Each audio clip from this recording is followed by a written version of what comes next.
Previous 2 classes में हमने क्या सीखा है? प्रोफाइल बनाना। आप न्यू स्टूडेंट हैं आज? First year? ओके, आप बैठे। और जो प्रीवियस लेक्चर हमारा था वो ऑप्टिमाइजेशन करने का पहला स्टेप था, यानी कि स्टेप बाय स्टेप सीख रहे हैं। तो उसको हमने पहले स्टेप में देखा था कि क्या है। उसमें आपने देखा था उसमें कुछ चीज़ें तो सेटिंग्स थी, वो ऑप्टिमाइजेशन नहीं थी। जैसे मिसाल के तौर पर हमने ये कहा था भाई किसी को परमिशन देनी है, तो वो तो ऑप्टिमाइजेशन ना हुई ना। मतलब वो ऐसा फैक्टर तो नहीं है कि मैं किसी को परमिशन दूंगा तो मेरी प्रोफाइल रैंक कर जाएगी। वो तो इसलिए था कि कोई बंदा उस पर काम कर सके। इसी तरह जो परफॉर्मेंस थी वो भी ऑप्टिमाइजेशन फैक्टर तो नहीं था, वो तो हम देख रहे थे कि हमारी प्रोफाइल कैसा काम कर रही है। इसके अलावा जो हमने प्रोफाइल में जाकर सेटिंग की थी वो सारी की सारी सेटिंग्स ऑप्टिमाइजेशन फैक्टर में आ रही है, यानी कि वो हमने एज ए ऑप्टिमाइजेशन किसी की करनी होगी। ठीक है, मैं वापस आ गया हूँ प्रोफाइल के अंदर। और कैसे प्रोफाइल खोलते हैं सबको पता है ना, business.google.com।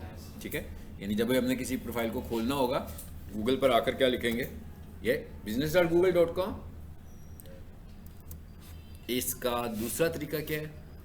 इसका दूसरा तरीका ये है कि भाई ये मेन्यू पे क्लिक करें, 3 डॉट मेन्यू पे। तो यहाँ पर मेन्यू में भी इसकी ऑप्शन आ जाएगी आपके पास, और इसका नाम होगा बिजनेस प्रोफाइल। यानी अगर आपने इसको मेन्यू में से ओपन करना होगा तो फिर हम किस ऑप्शन पर जाएंगे जी? 3 डॉट पे किया मैंने कहा, फिर हम कहाँ जाएंगे? बिजनेस प्रोफाइल पर। ज़रा देखते हैं कि ये हमें कहाँ लेकर गया पहले तो। जी, अब क्लिक हुआ सही जगह पे। अब आप देखें इसके सबसे ऊपर ही आपको बिजनेस प्रोफाइल नज़र आ रहा है। अरे ये इसलिए आ रहा है कि इस जीमेल पर बिजनेस प्रोफाइल बनी भी हुई है, इस जीमेल पर मैं प्रोफाइल को इस्तेमाल भी कर रहा हूँ, तो इसलिए पहले नज़र आ रही है। जैसे फॉर एग्जांपल अभी आप नया काम शुरू करोगे तो आपको ये वाली ऑप्शन यहाँ नज़र नहीं आएंगी। सबसे टॉप पर तो हमें वो ऑप्शन नज़र आ रही हैं जिन्हें हम फ्रीक्वेंटली इस्तेमाल कर रहे हैं। ठीक है, अगर आपने अभी तो नया नया काम शुरू करने लगे हो फिर तो ये यहाँ पे होनी नहीं है, फिर ये कहाँ पे होगी ज़रा देखते हैं। नीचे आ जाए, ये लिखा हुआ है मोर फ्रॉम गूगल। ठीक है जी, अब मोर फ्रॉम गूगल में जाएंगे, इसके बाद बिजनेस की कैटेगरी में जाएंगे तो वहां पर हमें ये ऑप्शन मिलेगी। इसे हम बंद कर देते हैं पहले। चलो इधर आ जाए वापस। ये क्या लिखा हुआ है जी? Browse all products. अब नीचे आते जाते हैं, तो सबसे बॉटम पे क्या लिखा हुआ नजर आ रहा है हमें? बिजनेस। इस पर क्लिक कीजिए,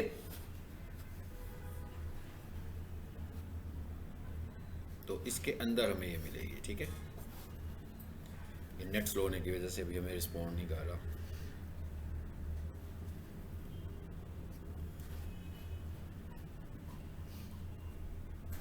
वेट जी। आगे बिजनेस की कैटेगरीज में यहां पर देखिएगा, जरा मैं अपनी आवाज बंद कर दूं, बेल ना होता कि। चलो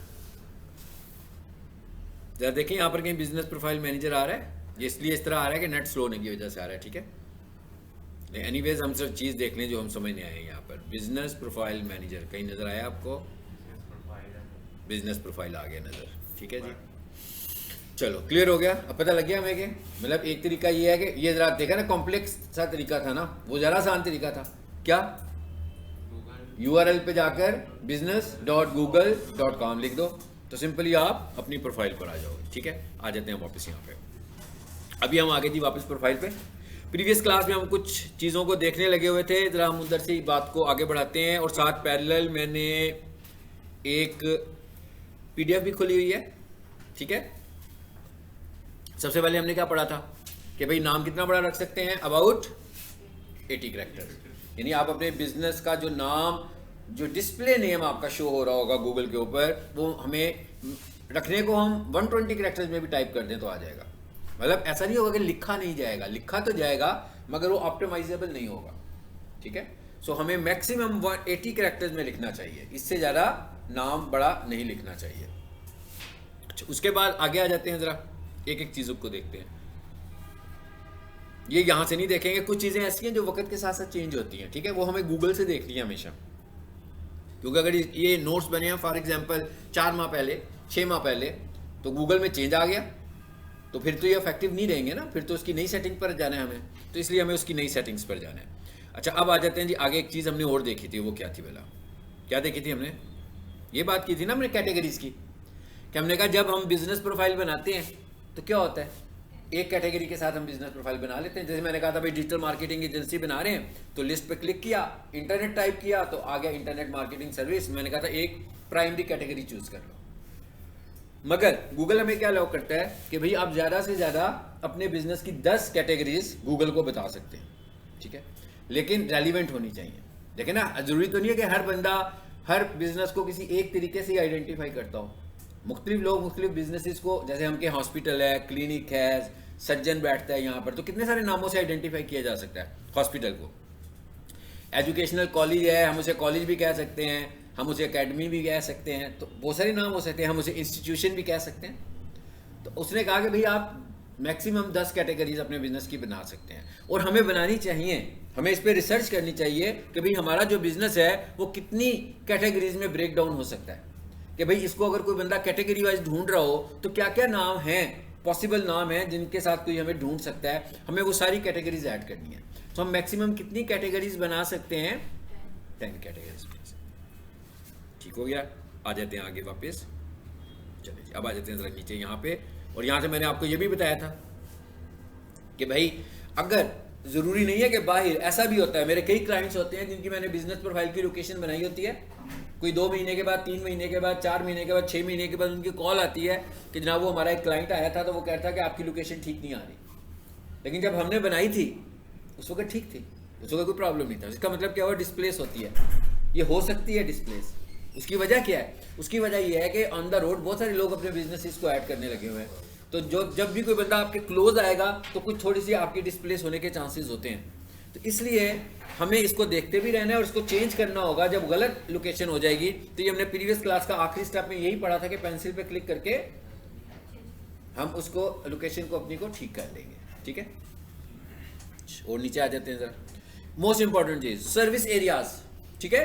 सर्विस एरियाज का क्या मतलब है कि भाई आप किन सर्विस एरियाज पर अपना बिजनेस प्रोवाइड कर रहे हो। मिसाल के तौर पर जैसे हम कहते हैं भाई पीक सोल्यूशन लोकेटेड कहाँ पर है? ज़राअत शहीद रोड पर है, लेकिन मुगलपुरा वाली साइड पे भी सर्विसेज दे रहा है, ठीक है ना। धर्मपुरे में भी सर्विसेज दे रहा है, शायद गड़ीशाऊ के स्टूडेंट्स भी यहाँ पर आते होंगे, हरबंसपुरा से भी आते होंगे, अस्करी 10 से भी लोग आते होंगे, हम देख रहे हैं फोर्टिस स्टेडियम के करीब जो लोग रहते होंगे वो भी आते होंगे, क्योंकि ये नियर बाई लोकेशन है ना। तो वो ये कह रहा है कि भाई आप अगर अपने क्लाइंट्स को ये बता दें कि आपके सर्विस एरियाज कौन से हैं, तो उन्हें पता कंफर्टेबल हो जाएंगे कि भाई इन एरियाज से ये लोग यहाँ पर आ सकते हैं। ये तो हुआ एक फैक्टर, ये हुआ एक एस्पेक्ट। इसका दूसरा एस्पेक्ट क्या है? सर्विस एरियाज बताने का दूसरा एस्पेक्ट ये है कि हम चाहते हैं कि हम मुख्तलिफ लोकेशन में नजर आए, यानी मुख्तलिफ लोकेशन में हमारा बिजनेस नजर आए, क्योंकि यहाँ पर तो हमारा कॉलेज है, सपोज हम कर लेते हैं भी अस्करी 10 में एक और कोई कंप्यूटर कॉलेज है, तो अगर कोई बंदा वहाँ पर कोई कंप्यूटर कॉलेज ढूंढ रहा हो वो तो आएगा क्योंकि वो वहाँ पे लोकेटेड है। तो अगर हमने भी अपने कॉलेज को ऑप्टिमाइज कर लिया उस लोकेशन के लिए, तो इसका मतलब क्या हुआ? हम भी वहाँ पे आ सकते हैं, ठीक है। तो इसलिए हमारा जो पॉइंट है वो ये है, हमारा पॉइंट ये वाला है कि भाई हम ज़्यादा से ज़्यादा जगहों पर आएँ। मतलब हम क्या करते हैं, मैं क्या करता हूँ, मैं ये देखता हूँ कि हमारा जो बिज़नेस है, जो हमारी बिजनेस लाइन है, इस बिजनेस लाइन को प्रोवाइड करने वाले जो मेन कॉम्पिटिटर्स लाहौर में बैठे हुए हैं। आप सबको पता नहीं ये लाहौर की मार्केटिंग हो रही है, क्योंकि लोकल मार्केटिंग कर रहे हैं ना गूगल बिजनेस में, ये हम ग्लोबल मार्केटिंग नहीं कर रहे। तो हमने कहा जहाँ जहाँ हमारा कंपटीटर बैठा होगा वहाँ पर हम उन एरियाज को अपने सर्विस एरियाज के तौर पर ऐड कर लेते हैं। हम कहते हैं भाई ये हमारे सर्विस एरियाज हैं। इस वक्त ये कीनिया की खुली हुई है, ठीक है ना प्रोफाइल। सो कीनिया के हिसाब से हमने ये सर्विस एरियाज इसमें ऐड किए हुए हैं जी। अब आ जाए जरा इस स्लाइड पर जी, ज़रा देखिएगा, आपने मुझे बताना है कि कहीं सर्विस एरियाज के मतलब कुछ लिखा होगा तो मुझे बता दीजिएगा जी। कहीं गुजरा है आपकी नज़र से सर्विस एरियाज? हाँ, 20 सर्विस एरियाज, यानी इसका क्या मतलब हुआ कि हम 20 आप जब लोकेशन बना रहे थे उस वक्त आपने अपना एक सर्विस एरिया दिया था ना, लाहौर। अब हम ये कह रहे हैं कि अब हमारे पास अपॉर्चुनिटी है कि हम इसके अलावा 19 सर्विस एरियाज और भी ऐड कर सकते हैं, 19+1। और ये सर्विस एरियाज के 2 फैक्टर्स हो गए ना। गूगल क्या कह रहा है? गूगल कह रहा है कि भाई अपने क्लाइंट्स को अकोमोडेट करो, उन्हें पता लग जाएगा भाई आप कहाँ कहाँ सर्विसेज दे रहे हैं। लेकिन हमारा क्या पॉइंट है? हमारा पॉइंट तो ये है कि भाई हम उस जगह पर नजर आए जहां पर हमारा कंपटीटर, मैं कहता हूं भाई हमारा एक कंपटीटर अस्करी 10 में बैठा हुआ है, हमारा एक कंपटीटर डीएचए में बैठा हुआ है, इवन हमारा एक कंपटीटर इलामा इकबाल टाउन में बैठा हुआ है। अब इलामा इकबाल टाउन यहाँ से तो बहुत फासले पर है ना, मैंने उसको भी ऐड कर दिया। फायदा क्या होगा कि जब मैं इसे ऑप्टिमाइज करूंगा तो इलामा इकबाल की लोकेशन पर भी हमारा कॉलेज नजर आएगा, कोई आए या ना आए, इतना ट्रैवल कोई करना चाहता हो या ना करना चाहता हो, मगर गूगल की रेपुटेशन में हम लोग वहां पे नजर आ रहे होंगे, यानी गूगल हमें वहां पर दिखा रहा होगा। जब हम ऑप्टिमाइज कर देंगे तो जब हम रैंक कर जाएंगे तो आप देखेंगे कि जो रैंक नहीं हुए, जिन्होंने ऑप्टिमाइजेशन नहीं की हुई, इवन वो लोकेशन वाइज करीब होंगे, लेकिन ऑप्टिमाइजेशन फैक्टर्स में हमने इतने सारे फैक्टर्स अडॉप्ट किए होंगे कि हम टॉप पर आ जाएंगे। ठीक है, समझ में आ गया? यानी अब हमें पता लगा सर्विस एरियाज कितने दे सकते हैं। इधर आ जाते हैं पेंसिल, ये तो कोई इतनी मुश्किल बात नहीं है। पेंसिल पे क्लिक करें, जैसे मिसाल के तौर पर मैंने इतने सारे नाम लिए, तो मैं क्या कहूँगा, Johar town Lahore, DHA phase 1, Allama Iqbal town. ठीक है, मैं जो जो जगह ऐड करना चाहता हूँ टाइप करता जाऊँगा, गूगल खुद ही बताता जाएगा भाई गूगल पे सारी लोकेशन है ना। और टाइप नहीं करनी है, हमें सजेस्ट करवानी है। ठीक है, आपने देखा ना सजेस्ट कराने में और टाइप करने में फ़र्क है।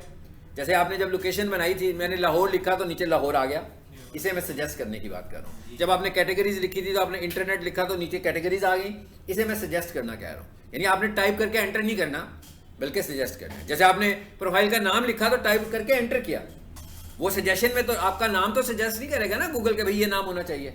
नाम आपका एड्रेस भी गूगल सजेस्ट नहीं करेगा, लेकिन कैटेगरी को भी गूगल सजेस्ट करेगा, सर्विस एरियाज को भी गूगल सजेस्ट करेगा। अच्छा, उसके बाद क्या आगे जी, वर्किंग आवर्स, कि भाई आप किस किस टाइम पे सर्विसेज दे रहे हो। फाइन, 24 आवर्स देना चाहते हैं।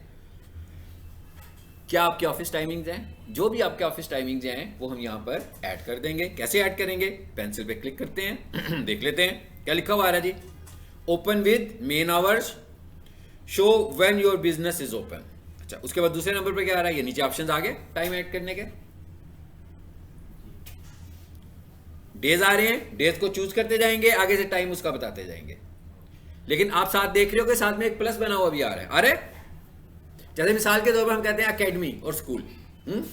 सुबह के टाइम क्या होता है, स्कूल खुलता है 3 बजे, एकेडमी खुल जाती है, ऐसी है ना। मतलब सुबह स्कूल खुला, 2:30 बजे बंद हो गया, फिर 4 बजे उसी बिल्डिंग में वही कॉलेज जो है वो अकेडमी के तौर पर चल रहा है। जैसे कोई क्लिनिक होता है तो हम कहते हैं भाई सुबह का टाइमिंग है उसका सुबह 9 बजे से लेकर 12 बजे तक, और उसके बाद 5 बजे से लेकर रात को 11 बजे तक, तो 2 टाइमिंग्स हो गए। तो जब आपने किसी बिजनेस के एक से ज़्यादा टाइमिंग्स ऐड करने होंगे तो ये प्लस पे क्लिक करके हम दूसरा टाइम ऐड कर देंगे। देखिएगा जरा, आ गया दूसरा टाइम। यानी आप मल्टीपल टाइमिंग्स भी अपने ऐड कर सकते हैं, क्योंकि ये तो डिपेंड करता है ना बिजनेस की नेचर पर कि वो बिजनेस किस तरह का है, वंस टाइमिंग पे काम कर रहा है कि मल्टीपल टाइमिंग्स पे काम कर रहा है। ठीक है,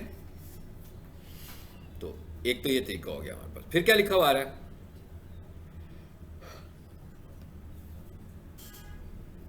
टेम्परेली क्लोज्ड। इसका क्या मतलब है भाई, कुछ दिनों के लिए आप छुट्टियों पे चले गए, ठीक है, तो आप चाहते हैं कि आपका बिजनेस जब कोई बंदा खोले, गूगल पर नजर भी आ रहा है लेकिन मैसेज आ रहा हो कि टेम्परेरीली क्लोज्ड, अभी ये ओपन नहीं है। लेकिन यही फायदा होता है ना, आपने किसी लोकेशन पर जाना होता है तो आप गूगल पर जाकर देखते हैं कि अभी ओपन है कि क्लोज है, और किसी को क्लोज होने में अगर कोई 40 मिनट रह गए हैं, 30 मिनट रह गए हैं, तो गूगल आपको बता देगा कि भाई ये आधे घंटे में क्लोज होने वाला है। तो आप देख लें, आप जाना चाहते हैं, इतनी आपकी रीच है, इतनी देर में आप यहाँ पर पहुँच सकें, और जब टाइमिंग पूरे होंगे तो वहाँ पर क्लोज लिखा हुआ आ जाएगा। फिर जैसे अगले दिन उनका सुबह का टाइम शुरू होगा तो ओपन लिखा हुआ आ जाएगा। ठीक है, यहाँ पर मैं लिखता हूँ यूज्ड,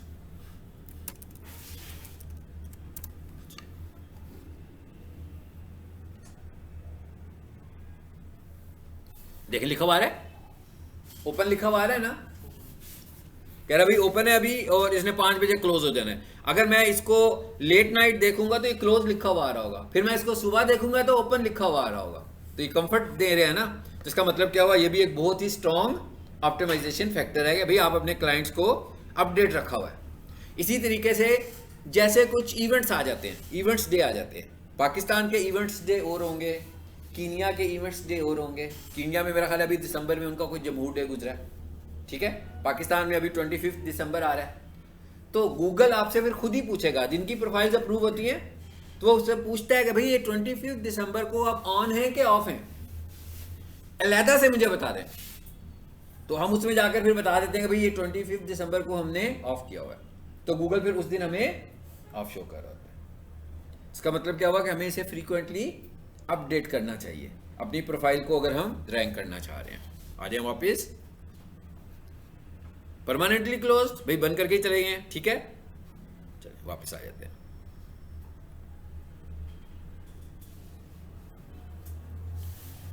कुछ चीजें हमने देखी हैं एडिट प्रोफाइल के अंदर, ठीक है।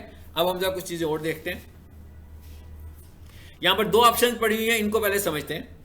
एक पे लिखा हुआ आ रहा है रीड रिव्यूज और एक पे लिखा हुआ आ रहा है आस्क फॉर रिव्यूज, ठीक है। और अगर आप देखें तो इनके रिव्यूज आ रहे हैं 86 और रेटिंग क्या आ रही है 4.9 आउट ऑफ 5।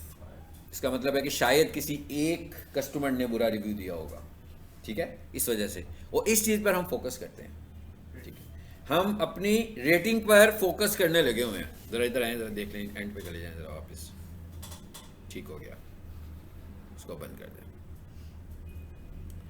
अब रिव्यू कैसे लेने हैं, ठीक है। इंपॉर्टेंट बात तो ये है कि कोई भी बिजनेस किस तरीके से अपने कस्टमर से रिव्यू ले। जैसे मैं आप लोगों से रिव्यू लेना चाहूं तो पीक सॉल्यूशन के प्रोफाइल पे लूंगा, ऐसे ही है ना। क्योंकि मैं पीक सॉल्यूशन के प्लेटफॉर्म पे खड़े होकर आपको क्लास पढ़ा रहा हूँ। बेशक मैं डिजिटल मार्केटर हूँ, लेकिन मैं इस वक्त तो पीक सॉल्यूशन के प्लेटफॉर्म पर हूँ, तो मैं आपसे रिव्यू लूंगा तो पीक सॉल्यूशन के लिए रिव्यू लूंगा, ठीक है। उसमें आप रिव्यू क्या कर सकते हो, मेरे मुतालिक भी रिव्यू कर सकते हो और कॉलेज के मुतालिक भी रिव्यू कर सकते हो कि आपका कोर्स कैसा चल रहा है। इसी तरह आप कोई प्रोडक्ट खरीदते हो, अगर आपका अच्छा एक्सपीरियंस होता है तो आप उसे अच्छा रिव्यू करते हो। आप किसी जगह से खाना खाते हैं, अच्छा खाना लगता है तो अच्छा रिव्यू करते हैं। ठीक नहीं होता, पिज़्ज़ा ठीक नहीं बना होगा तो आप पूरा रिव्यू करेंगे।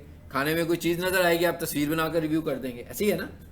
और अच्छा रिव्यू करना है कि बुरा रिव्यू करना है, इससे हो क्या रहा है, बेसिकली ये जो गूगल बिजनेस प्रोफाइल है, इसको हम बोलते हैं ये ऑनलाइन रेपुटेशन टूल है आपका।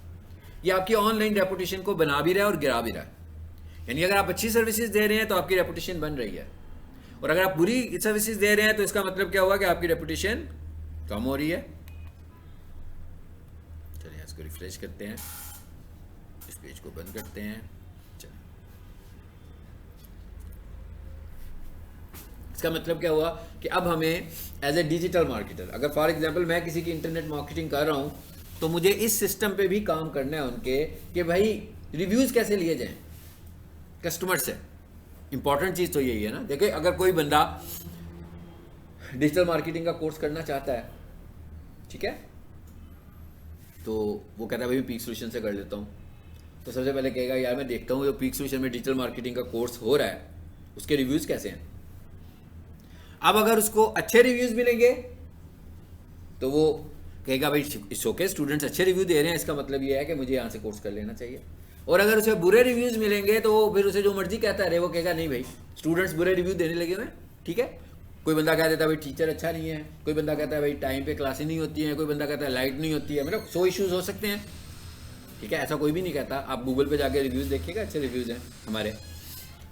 और इसका मतलब क्या हुआ, इन रिव्यूज़ पे हमें काम करना है। देखिए, रिव्यू लेना ही सबसे मुश्किल काम है। अगर मैं ये कहूँ कि पीक सॉल्यूशन की आप देखिएगा प्रोफाइल, उसके ऊपर टोटल कितने रिव्यूज़ हैं, पीक सॉल्यूशन 2000 से सर्विसेज दे रहा है, ठीक है ना। तो अगर हम 2000 के हिसाब से देखें तो पीक सॉल्यूशंस के पास से कितने स्टूडेंट्स हैं जो कंप्लीट करके जा चुके होंगे, है ना, काफ़ी सारे होंगे, थाउजेंड्स होंगे ना, लेकिन इतने रिव्यूज़ नहीं होंगे।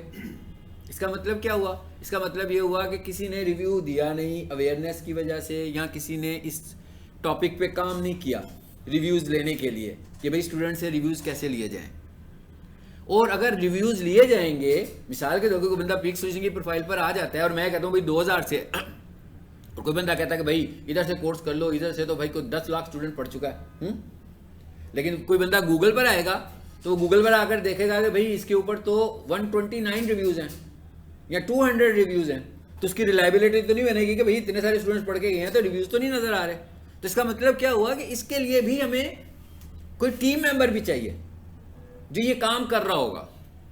मतलब एक बंदा यहाँ पर क्या है, इंक्वायरी देता है, एक बंदा क्या है, एडमिशन करता है, एक बंदा रिसीट काटता है, प्रिंसिपल साहब सबको मैनेज कर रहे हैं, टीचर आपको पढ़ा रहा है, लेकिन फीडबैक कौन ले रहा है?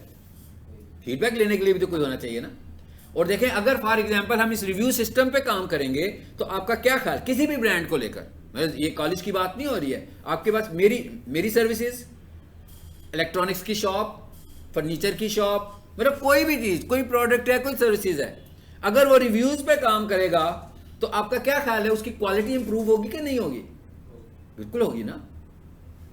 तो बेसिकली तो रिव्यूज़ लेने से एक तो हमारी ऑनलाइन रेपुटेशन बढ़ रही है, साथ साथ में हमारी क्वालिटी भी इंप्रूव हो रही है। क्यों हो रही है? जैसे मैं आप लोगों से कहता हूँ कि भाई रिव्यू देना है, ठीक है ना, तो आप में से कुछ स्टूडेंट हंसना शुरू हो जाते हैं, कहते हैं आज जाकर मैं बुरा रिव्यू दूंगा, भाई मुझे सर ने सिखा दिया कैसे बताना है कि अच्छा कॉलेज नहीं है ये, ठीक है, मैं कॉलेज में जाके बताता हूँ, ऐसे ही है ना। लेकिन कुछ जो हैप्पी स्टूडेंट्स होंगे, जो सेटिस्फाइड स्टूडेंट्स होंगे, वो अच्छा रिव्यू देंगे। तो जब अच्छा रिव्यू मिलेगा तो इससे कॉलेज की रेपुटेशन बढ़ेगी। लेकिन इससे और क्या चीज़ बढ़ेगी? जैसे मैं अगर आप सबसे रिव्यू देने को कह रहा हूँ तो आप में से कोई बंदा मुझे क्लास के बाद कहता है, रुक जाता है, कहता है सर यहाँ पर जो है ना, ये मैं जहाँ पर बैठा हूँ ना, ये चेयर ठीक नहीं है, तो मैं तो अच्छा रिव्यू नहीं दूंगा। सर वो आप बड़ी तेज़ पढ़ाते हैं, मुझे तो समझ कुछ नहीं आता, मैं कैसे आपको अच्छा रिव्यू दूँ? अब क्या हो रहा है? फीडबैक मिल रहा है कि नहीं मिल रहा? हम इन चीज़ों को इम्प्रूव कर सकते हैं ना। मतलब स्टूडेंट्स की जहाँ पर डिससेटिस्फेक्शन होगी, पहले हम उसको इम्प्रूव करेंगे और उसके बाद हम स्टूडेंट से कहेंगे कि हाँ भाई नाउ यू आर सेटिस्फाइड, हमने आपके सारे मसाइल हल कर दिए हैं, ठीक है, अब आप एक रिव्यू ऐड करें और हमें मजीद बताते रहिएगा पढ़ने के दौरान कि आपको और क्या चीज़ चाहिए विद इन योर रिसोर्सेज, कि जिसकी हमने आपसे कमिटमेंट की थी और वो चीज़ आपको मिल नहीं रही है, तो आपने हमें ज़रूर बताना है कि भाई ये चीज़ की कमिटमेंट थी और ये मिल नहीं रही हमें। तो इसका मतलब क्या हुआ? फीडबैक देने से क्या हुआ? किसी भी कंपनी को फीडबैक मिलने से उनकी क्वालिटी भी इंप्रूव हो रही है। तो इसका मतलब क्या हुआ? कॉम्पिटिटर्स में वो वैसे ही नुमाया होना शुरू हो गए, क्योंकि वो अपने कस्टमर्स की प्रॉब्लम्स को रिजॉल्व करने लगे हुए हैं। यानी ये इनडायरेक्ट फायदा है। डायरेक्ट फायदा क्या है कि आपकी ऑनलाइन रेपुटेशन बन रही है और आप गूगल पे टॉप पे नजर आ रहे हैं। अब आपको समझ में आ गया होगा कि जो जो लोग बिजनेस कर रहे हैं उन सबको आज तक जितने उनके क्लाइंट्स हैं, ठीक है, उनको सबको अपने अपने क्लाइंट से रिव्यूज लेने चाहिए। जैसे आपका जब कोर्स कंप्लीट होगा तो जब मैं आपको कोई टास्क देता हूं फाइनल, तो उसके अंदर एक टास्क रिव्यूज का होता है और एक टास्क रिव्यू का है कि भाई आपने रिव्यू करना है कि मैंने आपको कैसा पढ़ाया, आपने कॉलेज से कैसा पढ़ा, डिजिटल मार्केटिंग का कोर्स आपको कैसा लगा। लेकिन उसके बीच में मैं आपसे ये कहता रहता हूँ कि हाँ भाई कोई इशू है तो बताओ, कोई प्रॉब्लम है तो बताओ। मैं अक्सर आपको कहता हूँ कि हाँ भाई कुछ प्रॉब्लम हो तो मुझे व्हाट्सएप कर देना, वीडियो की रिकॉर्ड करके अपना इशू बताना, मैं उसको रिजॉल्व कर दूंगा, अपना लैपटॉप ले आना, मैं आपका मसला हल कर दूंगा। ऐसे ही है ना, ये बातें हम करते हैं, इसीलिए करते हैं ना कि आपके प्रॉब्लम्स रिजॉल्व हों और आप प्रोफेशनल बने। तो बिल्कुल यही मॉडल हमने अपने क्लाइंट्स के लिए इस्तेमाल करना है। इसका मतलब क्या हुआ कि ये रिस्पॉन्सिबिलिटी किसकी हो गई? ये रिस्पॉन्सिबिलिटी किसकी हो गई जी? ये रिस्पॉन्सिबिलिटी हो गई डिजिटल मार्केटर की, या मैं ये कहता हूं कि पीक सॉल्यूशन में उन्होंने क्या किया हुआ। अक्सर ऐसा होता है ना कोई ऑफिस रिप्रेजेंटेटिव क्लास में आ जाता है और आकर वो कैजुअली आपसे पूछ भी लेता है कि हाँ जी क्या पढ़ रहे हैं, कहाँ पूछा है, ठीक है ना, एक सीक्वेंस में जो उसको कहा गया कि ये पूछ कर आ जाना। लेकिन वो इंडिविजुअली कभी उसने किसी को नहीं कहा कि हाँ भाई फील हो रहा हो कि भाई कोई इशू है, चल रहा है आपका, फीडबैक लेना चाहिए ना सबसे। फिर उन्हें ये क्या कहना चाहिए, हाँ भाई इफ़ यू आर सेटिस्फाइड, मैं एक बंदे की ये ड्यूटी होनी चाहिए कि इफ़ यू आर सेटिस्फाइड कि भाई आपको मैं व्हाट्सएप में ना अपनी पीक सॉल्यूशन की प्रोफाइल का लिंक भेजता हूँ, so please add quality review. अब अगर मैं ये कहूँगा आजकल सपोज कर लेते हैं कि आजकल इस वक्त रनिंग में हमारे पास पर मंथ 2000 स्टूडेंट पढ़ रहा है और अगर विद इन वीक हम ये प्लान करें कि हमें रिव्यूज लेने हैं अपने स्टूडेंट से, नंबर 1 सबसे पहले तो उनके प्रॉब्लम्स रिजॉल्व हो जाएंगे, ऐसे ही है ना। और उसके बाद क्या होगा, विद इन वीक कॉलेज के 2000 रिव्यूज भी ऐड हो जाएंगे और पॉजिटिव रिव्यूज ऐड होंगे। उससे क्या होगा कि जो लोग आजकल तो ऑनलाइन है ना, हर बंदा ऑनलाइन चीजों को देखता है, तो उसने देखना है हाँ भाई इसका रिव्यूज अच्छे हैं, इस कॉलेज ए कॉलेज के रिव्यूज अच्छे हैं, बी कॉलेज के रिव्यूज अच्छे हैं, सी कॉलेज के रिव्यूज अच्छे हैं, भाई मुझे यहां जाना चाहिए। और आपको बहुत अच्छा फीडबैक देना चाहिए अपने मुताबिक जो आपकी अंडरस्टैंडिंग है। और अगर आपको कोई इशू आता है तो 3 महीनों के बाद रिव्यू नहीं देना चाहिए। मतलब आपको आ रहा है फर्स्ट वीक में आप डिस्कस करें ये इशू है जी, इसको रिजॉल्व कर लेते हैं। लेकिन ये तो नहीं है कि 3 महीनों के बाद जाकर आप कोई बुरा रिव्यू करें और पता लगे जनाब 3 महीने आप इंतजार कर रहे थे किस दिन हमारा कोर्स खत्म होगा, तो नुकसान तो आपका हो गया ना भाई। मैं कह 3 महीने का तो डैमेज आपने अपने लिए कर लिया। ज़्यादा मुनासिब तो ये है कि साथ साथ अपने इश्यूज़ को डिस्कस करें और उनको रिजॉल्व कराएं। लेकिन हम चाह रहे हैं कि हम एज ए डिजिटल मार्केटर अपनी कंपनी की ऑनलाइन रेपुटेशन बढ़ाएं और जब हम उसकी ऑनलाइन रेपुटेशन बढ़ा रहे हैं तो इसका मतलब ये हुआ कि उसका फीडबैक सिस्टम इंप्रूव हो रहा है। इसका मतलब ये हुआ कि उनके सिस्टम में जो बग्स हैं वो भी खत्म होते जा रहे हैं। अगर कोई खत्म करना चाह रहा हो तो उनको पता लगता जा रहा है कि भाई ये प्रॉब्लम है, इसमें ये मसला है, वो उसको रिजॉल्व कर सकते हैं। ठीक है, चलिए अब इसका मतलब अब आपको समझ में आ गया कि अगर मैं किसी की प्रोफाइल मैनेज कर रहा हूं, अब मैं उसको भी कन्विंस करूंगा, मैं उसको समझाऊंगा कि भाई किस तरह आपने देखे ना, अब उसका क्लाइंट है, मिसाल के तौर पर मेरे को कारपेट वॉशिंग वाला है, जैसे गाड़ियों वाला है, आप देख रहे हैं ना ये रिव्यूज ले रहा है ना। इनका बिजनेस हम लोगों ने जनवरी फेब में शुरू किया था, फेब में शुरू किया था, यानी कि आप समझ लो स्टार्ट हुआ था उस वक्त हमने इनकी फिजिबिलिटी पे काम शुरू किया था, मतलब लाइव नहीं था हुआ।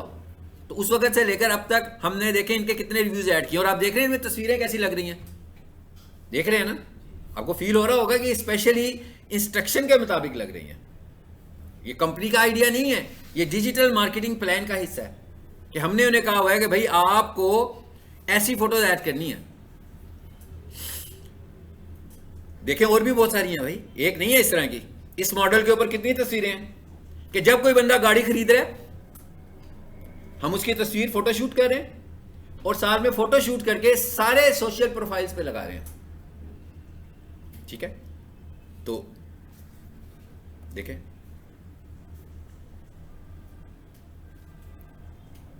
समझ में आ रहा है ना, यानी ये डिजिटल मार्केटिंग को ग्रो करने का तरीका है। अब देखें ना, ये नजर आ रहा है, सबको पता लग रहा है, यहां पे कुछ फेक तो नहीं है ना भाई, हर दफा नया बंदा नजर आ रहा है, और ये पूरा सेटअप बनाया हुआ है, ये डिजाइन की हुई चीजें हैं, बैकग्राउंड बनाया हुआ है जहां पर उन्होंने बताना है कि भाई ये बंदे ने गाड़ी खरीद रहा है, और जो मुख्तलिफ लोग जो मुख्तलिफ गाड़ियां खरीदने लगे हुए हैं उनके साथ हम ये दिखाने लगे हुए हैं। इससे क्या हो रहा है, इससे लोगों की रिलायबिलिटी बढ़ रही है कि भाई कंपनी गाड़ी खरीदनी है, मुंबासा कीनिया में खरीदनी है ना, तो शोरूम पे जरूर जाएंगे, देखेंगे जाकर। ठीक है, फोटोशूट भी करते हैं ये बंदे का, उसकी इजाजत के साथ, उसकी परमिशन के साथ। जरूरी नहीं है कि सब लोग करवा रहे हो, ठीक है, हो सकता है कोई लोग शाये हो, नहीं जी हमने नहीं तस्वीर खिंचानी, लेकिन बहुत सारे लोग तो खिंचवा रहे होंगे ना। ये काम किसका है, ये डिजिटल मार्केटिंग का है, डिजिटल मार्केटर का ये काम है कि किस तरीके से, देखिए इससे ही तो हम ग्रो करेंगे। और आपको भी पता है कि हर 3 महीने के बाद, बल्कि हमारा कोर्स तो लंबा होता है ना, पीक सॉल्यूशन का जो छोटे कोर्सेज हैं वो तो 2 माह के हैं, तो हर 2 माह के बाद कितने सारे स्टूडेंट्स निकलते हैं, तो इनकी गूगल बिजनेस प्रोफाइल पर और इनके फोटोशूट भी होते हैं। सबको यहाँ पे लगना चाहिए ना तस्वीरों को, स्टूडेंट्स की तस्वीरों को, ताकि सबको पता लग जाए कि भी कौन सा, जैसे इसने हाथ में CYD पकड़ा हुआ है, ठीक है ना, तो जो डिजिटल मार्केटर हो वो डिजिटल मार्केटर पीक सॉल्यूशन पकड़ा हो, जो फाउंडेशन का स्टूडेंट हो उसने हाथ में फाउंडेशन पकड़ा हो, जो ग्राफिक्स का स्टूडेंट हो उसने इस तरह का बैनर बड़ा था ग्राफिक्स, तो एक इंप्रेशन बिल्ड होगा। जो लोग भी गूगल पर आकर इनको देखेंगे तो उनके लिए एक इंप्रेशन बिल्ड होगा। अब आज इसका मतलब अब आपको इसकी इंपॉर्टेंस का समझ में आ गया कि भाई बड़ी इंपॉर्टेंट चीज है क्लाइंट्स के लिए। अब हमने करना क्या है, ये क्या लिखा हुआ है जी, आस्क फॉर रिव्यूज, इस पर क्लिक करें।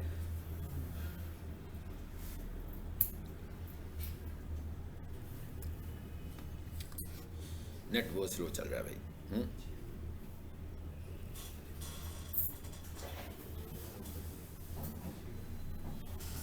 यहां लिखे जरा पीक सॉल्यूशंस,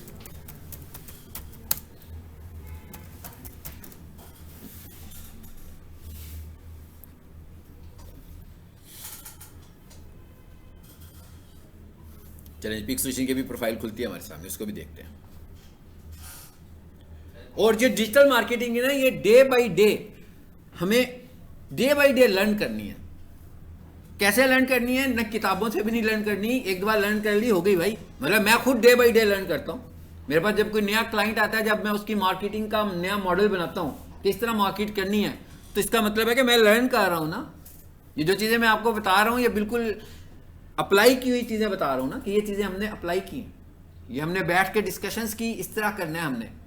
उन्होंने जो उस कंपनी को रन कर रहा था, उन्होंने उस मॉडल को इम्प्लीमेंट किया, तो तभी पॉसिबल है ना। यानी अगर हम ये कहें कि ये करना है, वो कहने जी मेरे पास तो टीम ही नहीं है ये करने के लिए, कैसे होगा? इसका तो मतलब है फिर वो मॉडल तो इम्प्लीमेंट नहीं हो पाएगा हमारा, हमें इस टीम की भी ज़रूरत है। ठीक है, चलो ये आ गया मेरा ख्याल है पीक सॉल्यूशंस। कितने आए जी? 300। एड्रेस कौन सा है जी? ज़रार शहीद रोड। चलिए जी लाहौर लिखते हैं। और इसमें सबसे ज़्यादा रिव्यूज जो है ना हमारे स्टूडेंट्स के होंगे, डिजिटल मार्केटर्स के होंगे, क्योंकि हमारा जो आखिरी टॉपिक होता है उसमें आपने रिव्यूज ही ऐड करने होते हैं। अपना फीडबैक देना होता है। उससे पहले अभी आप मुझसे सीख रहे हैं, और आप सबको पता है कि मैं आखिर में स्टूडेंट्स को इंटर्नशिप भी कराता हूँ।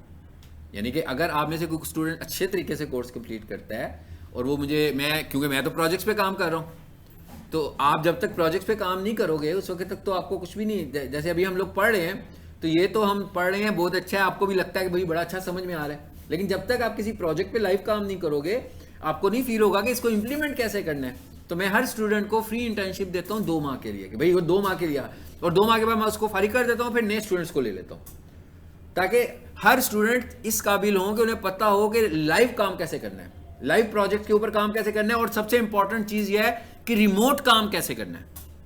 सबसे मुश्किल काम है रिमोट काम करना, और किसी को रिमोट काम करके सेटिस्फाइड, भाई देखें आप एक दफ्तर में जाते हैं ना, तो आप वॉशरूम में भी उठकर चले जाए ना, तो वो कहते हैं ये बंदा कहाँ चला गया, ऐसे ही है ना, ढूंढ रहे होते हैं कि भाई इतना टाइम। तो जब आप रिमोट काम कर रहे हैं तो खुद सोचें, जब आप रिमोट काम कर रहे हैं तो बंदा तो आपको देख ही नहीं रहा, लेकिन 30 दिनों के बाद उसने आपको पैसे भी देने हैं, या 30 दिन पहले देने हैं। मैं तो एडवांस पेमेंट लेता हूँ जो मेरे प्रोजेक्ट्स होते हैं। तो इसका मतलब क्या हुआ, बहुत मुश्किल है किसी को कन्विंस करना कि भाई पैसे दे दो और मैं घर बैठ के तुम्हारे लिए काम करूंगा। ये आर्ट आपको सीखना है, और ये लोगों को कैसे कन्विंस करना है ये आर्ट भी सीखना है, कि आपने अपने घर में बैठ के ऑफिस में बैठे हुए बंदे को सर्विसेज देनी है, और उसे कन्विंस भी करना है कि भाई तुम्हें उस बंदे से ज़्यादा अच्छी सर्विसेज मिलेंगी जो तुम्हारे इन हाउस बैठ के तुम्हें सर्विसेज दे रहा होगा, तुम्हारे ऑफिस में बैठ के तुम्हें सर्विसेज दे रहा होगा। लेकिन इसमें ऑनेस्टी बहुत इंपॉर्टेंट होती है। अगर आप ऑनेस्ट नहीं होंगे तो फिर एक बंदा आपको कितनी देर ट्राई कर लेगा, 1 महीना ट्राई करेगा, काम तो देखेगा ना कि किया क्या इसने।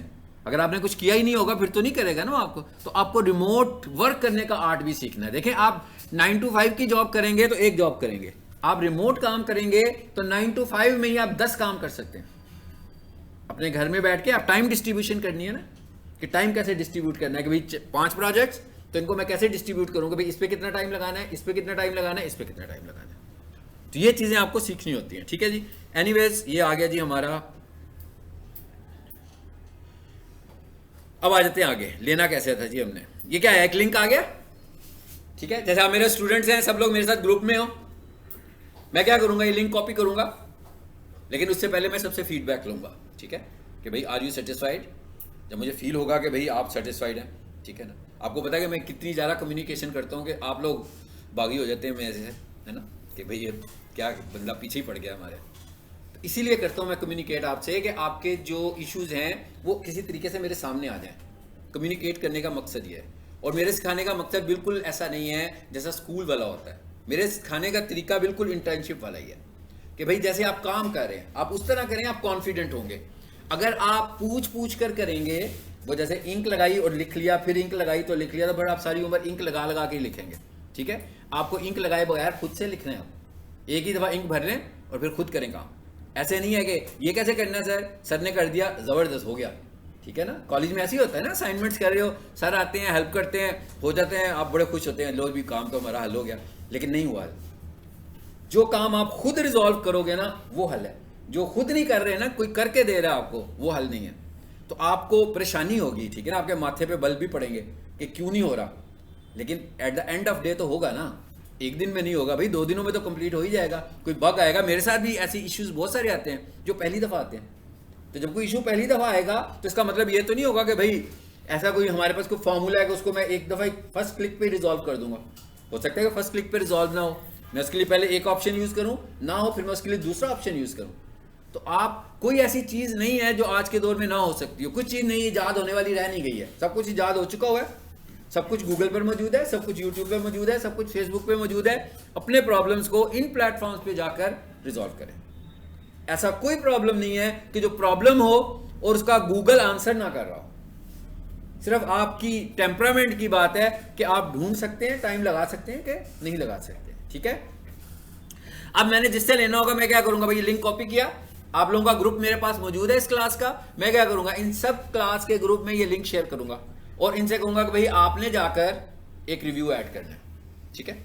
अब रिव्यू कैसा होना चाहिए, चलिए जी मैंने इसे कॉपी कर लिया। एनीवेज हम यूं करते हैं, जरा इधर आते हैं और यहाँ डेमोक्रेस वाला खोल लेते हैं जी। चलो ये लिंक, सपोज आपने लिंक पे क्लिक किया लाइक दिस, ठीक है। तो ये इधर पेज हमारा खुल जाएगा। यानी इसका मतलब क्या हुआ, यहां से रिव्यू जाने लगा ना, मैं कह यहां से अब रिव्यू जाने लगा है। अब हम ये देख रहे हैं कि एक अच्छा रिव्यू क्या होता है, मतलब रिव्यू तो देने, देखें 2-3 तरीके हैं रिव्यू देने के। रिव्यू में क्या चीज है, नंबर 1 5 स्टार, सबको पता है 5 स्टार रेटिंग, 1 2 3 4 5। इसका मतलब क्या हुआ, 1 स्टार रेटिंग भी दी जा सकती है, 2 स्टार रेटिंग भी दी जा सकती है, 3 स्टार रेटिंग भी दी जा सकती है और 5 स्टार। इस पर क्लिक करें जी, आ गया ना, ये ऐसे आएगा बिल्कुल जी। ये क्या लिखा हुआ है, राइट अ रिव्यू, फाइन, मैंने इस पर क्लिक किया। अब हमारे पास रेटिंग में स्टार्स आ रहे हैं, ठीक है। जैसे आप लोग, मैं आपसे क्विज लूं और मैं आपसे कहूं भाई मैं आपको स्टार्स में रेटिंग करूंगा, तो जब मैंने क्विज किया तो किसी को मैंने दिए 3 स्टार, किसी को दिए मैंने 4 स्टार और किसी को मैंने दिए 5 स्टार, 5 स्टार यानी, और किसी को मैंने 1 स्टार भी दिया। तो जो 1 स्टार वाला होगा वो तो कहेगा कि भाई अच्छा नहीं है, और जो पुअर से पुअर 3 भी होगा ना, मैं उसको 1 स्टार तो दूंगा ही। मैंने कहा स्टार रेटिंग में है ही मिनिमम 1, ऐसा नहीं हो सकता कि मैं उसे 0 स्टार दूं और रेटिंग हो जाए, मुझे कम से कम 1 स्टार तो करना है। तो इसका मतलब क्या हुआ कि single star rating is the poorest rating. अगर कोई बंदा आपको सिंगल स्टार दे रहा है तो इसका मतलब उसके पास ऑप्शन कोई नहीं था, वो चाहता तो आपको 0 कर देता, लेकिन वो ऑप्शन ही नहीं है, 0 कर नहीं सकता, इसलिए उसने सिंगल स्टार करके आपको 0 किया। तो हम ये समझ सकते हैं कि सिंगल स्टार मींस 0। अब आपको समझ में आ गया होगा कि हमें अपने क्लाइंट से कौन से स्टार रेटिंग लेनी है, कौन सी लेनी है बोला, 5 star. There is no option, no 4 option, no 3rd option, no 2nd option, no 1st option. भाई मैंने आपसे जब रेटिंग लेनी है ना, तो मैंने आपसे कहना है हाँ भाई मुझे 5 स्टार रेटिंग दोगे, इसका मतलब है यू आर सेटिस्फाइड। अब एक तरीका क्या है, आप मुझे दें 4 स्टार रेटिंग कि जनाब सर बहुत अच्छे, पीक सोल्यूशन बहुत अच्छा, 4 स्टार रेटिंग दी, नीचे आपने कोई 6 पैराग्राफ लिख दिया मेरी तारीफों में, तो मेरी रेटिंग अच्छी है कि बुरी है जो आपने दी है, बुरी है। उसने स्टार को देखना सबसे पहले, यानी कि आपको पहले लगाने हैं 5 स्टार, फिर अच्छी रेटिंग है, उसके बाद पैराग्राफ लिखना है, क्योंकि मेरे पैराग्राफ ने मेरी रेटिंग का काउंट तो नहीं बनाना ना, पैराग्राफ रेटिंग का काउंट नहीं बना रहा, रेटिंग का काउंट स्टार्स बना रहे हैं। यानी वो जो 4.9 आ रहा है बेसिकली वो किसकी वजह से आ रहा है, स्टार्स की वजह से आ रहा है, ठीक है। अगर किसी का 4.3 आ रहा होगा तो स्टार्स की वजह से आ रहा होगा, पढ़ेगा तो बहुत कम लोग पढ़ेंगे ना, वो एकदम कोई बंदा देखेगा, भाई अभी तो हम 4 की बात कर रहे हैं, फॉर एग्जांपल आप 3.7 कर दो किसी की रेटिंग, ये तो बहुत ही पुअरेस्ट हो गई ना। तो जैसे किसी को 3.7 नजर आएगा वो कहेगा नहीं भाई यहाँ से नहीं सर्विस लेनी, यहाँ तो हालात बहुत खराब है। वो हो सकता है कि गलती से भी कुछ लोगों की रेटिंग गलत हो गई हो, कि उन्होंने कहा हो कि इट्स ओके यार मैं 3 कर देता हूँ, लेकिन अच्छा सा कंटेंट ऐड कर देता हूँ, उसकी तारीफ में ना काफ़ी सारी बातें लिख देता हूँ, इंग्लिश में उर्दू में जिसमें भी लिखना है। सो ये अच्छी रेटिंग नहीं है। अच्छी रेटिंग का पहला क्राइटेरिया क्या है, 5 स्टार, यानी सबसे पहले 5 स्टारों को दबा दें, ठीक है, कैसे, लाइक दिस, ये अच्छी रेटिंग है। ये फेल रेटिंग है, ये जब बहुत बुरा सलूक किसी से करना होगा तो ये वो वाली रेटिंग है। और इससे क्या होगा कि इससे अच्छी रेटिंग भी डिस्टर्ब होगी, क्या ख्याल है, यानी कि 10 इस तरह के रिव्यूज आ गए, मैं कह 10 इस तरह के रिव्यूज आ गए तो रेटिंग तो गई ना उसकी। अच्छा, अब लेकिन सिर्फ ये नहीं समझना कि स्टार ही रेटिंग है, अब अगले मरहले में क्या चीज आ गई भाई, टेक्स्ट। अब गूगल क्या देख रहा है, ऐसी बहुत सारी कंपनीज हैं जो आपको ये सर्विसेज देती हैं कि भाई रेटिंग करवा लो हमसे, हाँ, ऐसे बहुत सारे बॉट सिस्टम भी हैं जो रेटिंग करवा देते हैं। तो अगर कोई बंदा सिर्फ स्टार्स लगा रहा होगा तो ये बॉट से पॉसिबल है, इसलिए गूगल सिर्फ स्टार रेटिंग को कंसीडर नहीं करता। ऐसा भी हो सकता है, मिसाल के तौर पर हम कहते हैं भाई एक कॉलेज वालों ने क्या किया, एक दिन मैंने अपने सारे स्टूडेंट्स को एक कमरे में बिठाया, ठीक है, उनके मोबाइल पर इंटरनेट चलाया और उनसे कहा कि भाई आपने रेटिंग करनी है। कितने स्टूडेंट्स थे भाई, 3000, ठीक है। इससे पहले उनके रिव्यूज कितने थे, 7। अब क्या हुआ, उसी टाइम 3000 लोगों ने 5 स्टार रेटिंग करके सबमिट कर दिया। सो गूगल इसको बॉट समझेगा, और ऐसा हो सकता है कि उनको एक्सेप्ट ही ना करे, या ऐसा हो सकता है कि विद इन वीक उनको सबको रिजेक्ट कर दे। तो इसका मतलब क्या हुआ, रेटिंग को हमने ऑर्गेनिक तरीके से करना है। यानी अगर मैं आपसे रेटिंग ले रहा हूं, मैं कभी आपसे ये नहीं कहूँगा क्लास में बैठ के रेटिंग दो सारे, मैं आप सबसे कहूँगा कि भाई अपने अपने लोकेशंस पे जाकर रेटिंग करना, लेकिन यहाँ नहीं करना, एक इंटरनेट के साथ नहीं करना, एक डिवाइस से नहीं करनी, एक इंटरनेट कनेक्शन से भी नहीं करनी, बल्कि मतलब एक इंटरनेट कनेक्शन से 2 बंदे कर लें तो कोई प्रॉब्लम नहीं होगा ना। जब इतना बड़ा बल्क आएगा और फिर गूगल ये भी देखेगा कि भाई इससे पहले इनकी 7 थी, इतने सालों से ये काम कर रहे हैं, 7 पे चल रहे हैं, और एक ही दिन में इनकी 3000 आ गई हैं और इस तरीके से आई हैं, उसको फौरी तौर पर पता लग जाएगा कि ये कोई फेक एक्टिविटी हुई है। तो इसका मतलब क्या हुआ कि इस तरीके को हमें ऑर्गेनिक तरीके से करना है, नंबर 1। नंबर 2, विदाउट कंटेंट जो होगा, without message, without comment, without remark, वो इसे कंसीडर नहीं करेगा ज़्यादा। अब आप कैसे कंटेंट, जैसे आप व्हाट्सएप का मैसेज करते हो ना, इंग्लिश यूज़ करते हुए उर्दू का मैसेज कर लेते हो, और उर्दू का कीबोर्ड यूज़ करके उर्दू का मैसेज भी कर सकते हो, और इंग्लिश लिख के इंग्लिश का मैसेज भी कर सकते हो। चॉइस आपकी है, गूगल का अपना ट्रांसलेटर चलेगा, उसको इंग्लिश में कर देगा, आप उर्दू में लिख दो, साथ ही गूगल ट्रांसलेटर भी आ जाएगा। जब कोई बंदा देख रहा होगा तो कहेगा भाई ये उर्दू का रिव्यू है, आपने इंग्लिश में करना है, ट्रांसलेट इनटू इंग्लिश, तो उसको इंग्लिश में करके लोगों को दिखा देगा। ठीक है, तो इसका मतलब क्या हुआ कि हमें एक अच्छा सा रिव्यू भी करना है।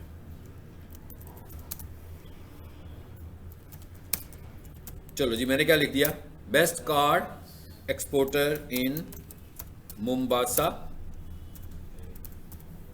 केनिया। चलो, बड़ा भी लिखना चाहिए, हम लिख सकते हैं। अभी बात खत्म नहीं हुई है भाई, अभी भी चल रहा है। हाँ, अभी हमने क्या किया, रिव्यू ऐड किया, रिव्यू के साथ मैसेज ऐड किया। अब क्या कह रहा है नीचे, photos and videos.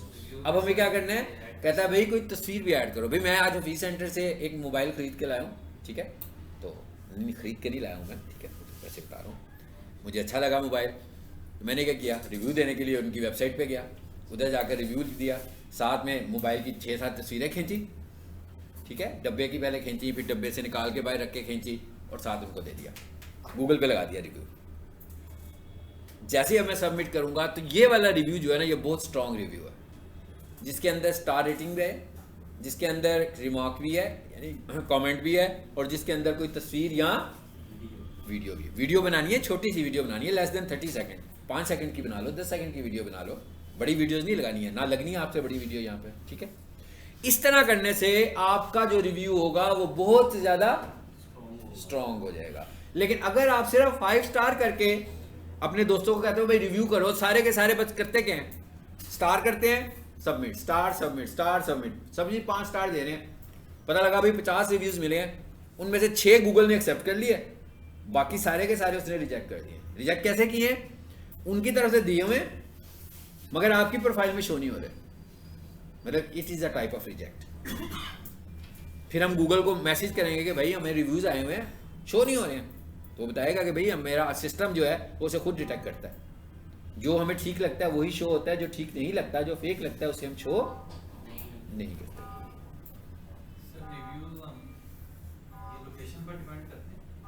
Ji ji, location पे रिव्यू, ये हम गूगल बिजनेस प्रोफाइल पे दे रहे हैं। नहीं आप कह रहे हैं कि भाई लाहौर का बंदा है तो कोई बाइट से दे दे। अभी आप देख रहे हैं, अभी हमने कीनिया वाला पकड़ा है, अभी ये कीनिया कोई बैंक जो खोला है, ये डेमोक्रेस वाला जो है, ये यूएसए का है, ठीक है, ये जो जीमेल खोला है ये यूएसए का जीमेल है किसी क्लाइंट का। हमने यहाँ से परचेजिंग वगैरह तो कुछ नहीं, कोई बात नहीं, हम उसको कह सकते हैं, ये हम नहीं कह रहे कि, हमने कहा बेस्ट कार्ड एक्सपोर्टर, लेकिन अगर बहुत सारे इस तरह के रिव्यूज होंगे फिर प्रॉब्लम करेगा। अभी हम उसको, अगर मैं अमेरिका से बैठ के उसको रिव्यू कर रहा हूँ या मैं पाकिस्तान से कर रहा हूँ, तो मैं उसके बिजनेस की अप्रिशिएट तो कर सकता हूँ ना, मैं ये नहीं कह रहा हूँ कि मैंने खरीदा है। और गूगल ने ये भी नहीं देखना कि भैया पाकिस्तान में है और वो कीनिया में है तो आपने खरीदा कैसे है, आया किस पे था, कैसे गाड़ी आप तक पहुंच गई, ऐसे नहीं देखना। गूगल का अपना जो एआई सिस्टम चल रहा है, वो जो मैं अभी आपसे डिस्कस कर रहा हूँ, इन चीज़ों को वो चेक करने लगा हुआ है, ठीक है। चलिए जी, मैं इसको फिलहाल इतना ही करके पोस्ट कर देता हूँ। इसका मतलब क्या हुआ, एक रिव्यू और ऐड हो गया इनका। अब ये भी हमारे पास एक ऑप्टिमाइजेशन का, अब मैं जो जो चीजें एक एक दफा पढ़ाता हूं, इसका मतलब क्या हुआ कि वो एक ऑप्टिमाइजेशन का फैक्टर है, वो सिर्फ ऑप्टिमाइजेशन का फैक्टर नहीं है। यानी हम जो कुछ पढ़ रहे हैं ये सब मिलकर ऑप्टिमाइजेशन फैक्टर्स हैं, हमें इन सब पे काम करना है तो रैंकिंग हमारी बेहतर होगी। मतलब अभी हमने कहा सर्विस एरियाज ऐड करो, ऑप्टिमाइजेशन फैक्टर। मैंने कहा कैटेगरीज ऐड करो, ऑप्टिमाइजेशन फैक्टर। मैंने कहा कंपनी का नाम 80 कैरेक्टर्स में ऑप्टिमाइज करके लिखो, ये भी ऑप्टिमाइजेशन फैक्टर है। अब ये सारे 1 2 3 4 मिलकर आपकी रैंकिंग को इंप्रूव कर रहे हैं। सिर्फ एक नहीं करेगा। यानी अगर आप कहेंगे भाई बस धड़ाधड़ रिव्यूज पे काम करते हैं, हाँ 5,000 रिव्यूज, 10,000 रिव्यूज, 20,000 रिव्यूज और कुछ कर ही नहीं रहा, ऐसे नहीं है, इस तरह नहीं रैंकिंग इंप्रूव होगी आपकी। जी डन हो गया, चलो जी रिव्यूज लग गया हमारा। ये था हमारा, मेरा ख्याल है इसमें एक रिव्यू अभी ऐड हो जाएगा या थोड़ी देर में ऐड हो जाएगा। मेरा ख्याल पहले भी 86 ही आ रहे थे, ऐसे ही है ना, हो गया 87। एक रिव्यू उसने गूगल ने ऐड कर दिया इसमें। एनीवेज वापस आ जाएं उसी जगह पर। अब ये तो मैं लोगों से रिव्यूज ले रहा हूं। रीड रिव्यूज का क्या मतलब है? रीड रिव्यूज का मतलब है कि भाई लोग रिव्यूज दे रहे हैं तो आपको भी तो उन्हें थोड़ी सी लिफ्ट करानी पड़ेगी ना, मतलब उन्हें बैकअप करना पड़ेगा कि थैंक यू वेरी मच, आपने हमें एक्नॉलेज किया, आपकी वजह से हम लोग काम कर रहे हैं। ठीक है, ऐसा नहीं है कि 1000 रिव्यूज आ गए हैं और आज तक आपने कभी किसी को जवाब देना भी मुनासिब नहीं समझा। आपको हर रिव्यूज को प्रॉपरली आंसर करना है अकॉर्डिंगली। अब जरूरी नहीं है कि अभी मैंने तो कहा ना मोबाइल लेकर आए हैं तो अच्छा आ गया अब मैं ये कहता हूँ कि भाई मोबाइल लेकर आए हैं और टूटा हुआ आ गया, ठीक है, तो वो फिर यही काम करेगा जो भी उसने पहले किया। पाकिस्तान में तो खास तौर पर साइकोलॉजी तो ये है ना, जब किसी से अच्छी चीज़ मिल जाती है तो हम शुक्र अल्हम्दुलिल्लाह कर देते हैं बस, तो उसको फैलाते नहीं हैं। लेकिन जब कोई बुरी चीज़ आ जाती है तो फिर तो हम कोशिश करते हैं कि अभी पूरा नेटवर्क जितना भी हमारा है ना सब तक पहुँच जाए वो, कि ये किसी ने हमें गलत चीज़ दे दी है, सब दुनिया को पता लगना चाहिए। तो अब पता लग गया भाई, अब आपने बुरा लगा दिया रिव्यू तो ख़राब भी हो सकती है चीज़, कोई ऐसी बात तो नहीं है ना। हाँ अगर उस कंपनी ने चेक करके दिया था, देखें अब उसके रास्ते में भी तो ख़राब हो सकती है चीज़ आते हुए, ज़रूरी तो नहीं है कि हुई हो। अब आप अपने क्लाइंट को किस तरह लेते हैं डिपेंड तो ये करता है ना। मिसाल के तौर पर आपसे को भाई नहीं जी मैं तो जब दिया था उस वक्त तो ठीक था, वो कहेगा नहीं जी आपने, मैं तो चेक ही नहीं किया था, आपने तो मुझे टूटा हुआ दे दिया, आपने मुझे पुराना दे दिया। अब हो क्या रहा है, आप कम्युनिकेट करने लगे हुए एक दूसरे से, रेपुटेशन क्लाइंट की तो नहीं खराब हो रही, रेपुटेशन तो उस बंदे की खराब हो रही है जिसका बिजनेस है, और जो क्लाइंट्स होंगे उसका वोट जो होगा वो क्लाइंट की तरफ ही होगा, बिजनेस ऑनर की तरफ कभी भी नहीं जाएगा। इसलिए हमें क्या करना चाहिए कि हमें ये देखना चाहिए कि एक तो अच्छी क्वालिटी दें शॉप पर, ऑफिस में, उसके बाद अगर किसी के कुछ छोटे मोटे इश्यूज हों उन्हें रिजॉल्व कर दें। जैसे मिसाल के तौर पर डिजिटल मार्केटिंग का स्टूडेंट कहे कि जनाब मैंने 3 महीने का कोर्स पढ़ा सर, बिल्कुल समझ में नहीं आया, लेकिन कहे 3 महीने के बाद, ठीक है, तो ये ज्यादती है। वैसे उसको पहले महीने में कहना चाहिए कि नहीं समझ में आया। लेकिन पीक ट्यूशन वालों को क्या करना चाहिए, उन्हें कहना चाहिए इट्स ओके भाई, आज आप एक और क्लास पढ़ लें, दोबारा से पढ़ लें, ठीक है। अब क्या होगा, वो खुश हो जाएगा ना कि भाई 3 महीने पहले मैंने कोई 18-20 हज़ार रुपया फीस दी थी, एक दफ़ा फिर मुझे कोर्स मिल गया दोबारा से फ्री में, पैसे नहीं देने पड़े। वैसे तो मेरा हाल है पीक ट्यूशन में जब आप कोई दूसरा कोर्स लेते हैं, दूसरी दफ़ा कोर्स रिपीट करते हैं तो उसके कुछ चार्जेस होते होंगे, ठीक है ना, होता है ना कुछ, मेरा कुछ ना कुछ तो होगा ना। लेकिन अगर वो पीक ट्यूशन वाला कहते हैं ओके जी बैठो भाई बेटा, ऊपर क्लास हो रही है जाके बैठो फिर पढ़ लो, इस दफ़ा तो क्या होगा, वो एक तरह से मार्केटर बन जाएगा ना पीक ट्यूशन का। वो कहेगा भाई पहली दफ़ा में समझ ना हो, दूसरी दफ़ा पढ़ा देते हैं वो लोग।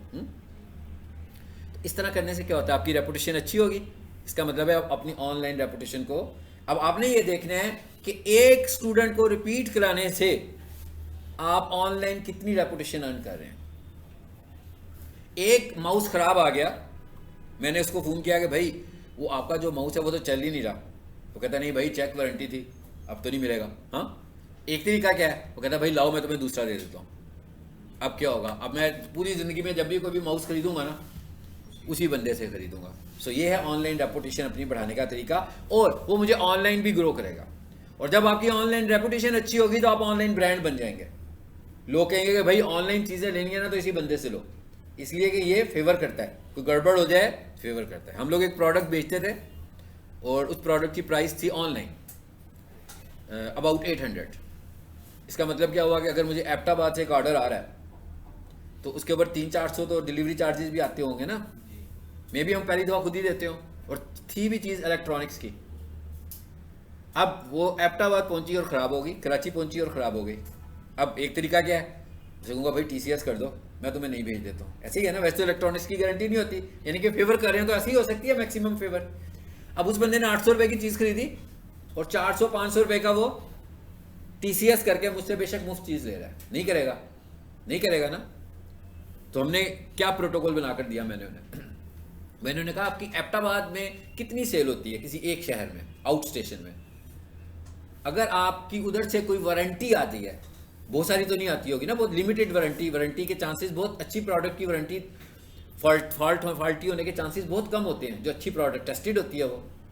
आप उनसे प्रोडक्ट ना मंगवाएं, आप उनसे कहें कि जनाब हमें ख़राब प्रोडक्ट की ना वीडियो बनाकर भेजें, जिससे आपको लगे कि भाई ऐसे झूठ नहीं बोल रहा, वाकई प्रोडक्ट ख़राब है। यानी अगर वो ख़राब प्रोडक्ट के सारे सिम्टम्स उस वीडियो में नज़र आ रहे हैं आपको आपकी प्रोडक्ट के साथ, आप उसे एक नई प्रोडक्ट भेज दें। और इस तरह करने से क्या होता था फिर, इस तरह करने से क्या हुआ, उन्होंने एक 800 रुपये की, देख 800 रुपये की चीज़ तो उन्होंने भेजनी थी, वारंटी में भी भेजनी थी आती तो, लेकिन उनकी फॉल्टी चीज़ उनके पास नहीं आई सिर्फ, लेकिन क्योंकि वो बाहर जा रही थी तो इस तरह करने से क्या हुआ, उनकी रेपुटेशन बेहतर हुई, उनकी ऑनलाइन रेपुटेशन बहुत बेहतर हुई। अब कोई भी बंदा उधर उसके नेबरहुड में कोई भी कुछ खरीदना चाहता होगा तो वो हमेशा उसी ब्रांड को कहेगा भाई ये चीज़ ख़राब आ जाए, तो वो दूसरी भेज देते हैं, तो उनकी चीज़ भी अच्छी है।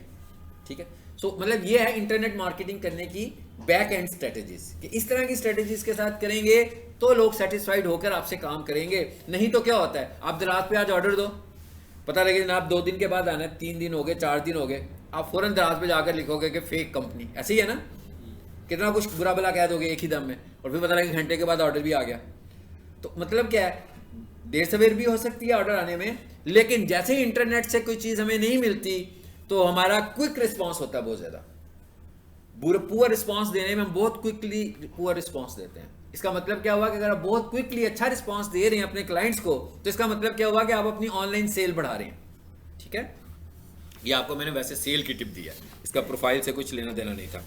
तो अब हमें यहाँ से जवाब देना है भाई, रीड रिव्यूज़ में अभी मैंने रिव्यू दिया है, अभी हम देखते हैं कि जो रिव्यू मैंने दिया क्या आ गया, यहाँ पे आ गया है ना। अब हमें इसे यहाँ से रिप्लाई का बटन प्रेस करना है और यहाँ से हमने इसको एक्नॉलेज करना है। ठीक है, कि thank you very much for your kind review, जो भी आपने बनाया हुआ है प्रोटोकॉल के, भाई ये जवाब देने हैं हम लोगों ने।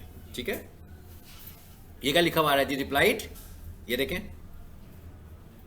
ये रिप्लाइड किए हुए हैं इनको। ठीक है, इन लोगों को हमने रिप्लाई किया हुआ है। चलिए इसको बंद कर देते हैं। अब ये वाला एक फैक्टर भी हमें समझ में आ गया। रिव्यूज़ की बात भी होगी, लोगों को रिव्यू के लिए क्या कहेंगे, कैसे कहेंगे। मिसाल के तौर पर मैं आपसे कहूँ कि भाई आपने जो है ना आज घर जाके डिजिटल मार्केटिंग के कोर्स को रिव्यू करना है, क्या करेंगे आप? क्या भाई 5 स्टार, एकदम ही 5 स्टार, क्या हो गया, कहाँ से शुरू करोगे? हाँ, सबसे पहले आप कहोगे कि सर यहाँ तो मुझे बताया, मैं खुद ही खोल लेता हूँ पीक सोल्यूशन को, फाइंड कर लेता हूँ, नहीं तो आप मुझसे उसका लिंक शेयर कर दें ताकि मैं उस पर चला जाऊँ।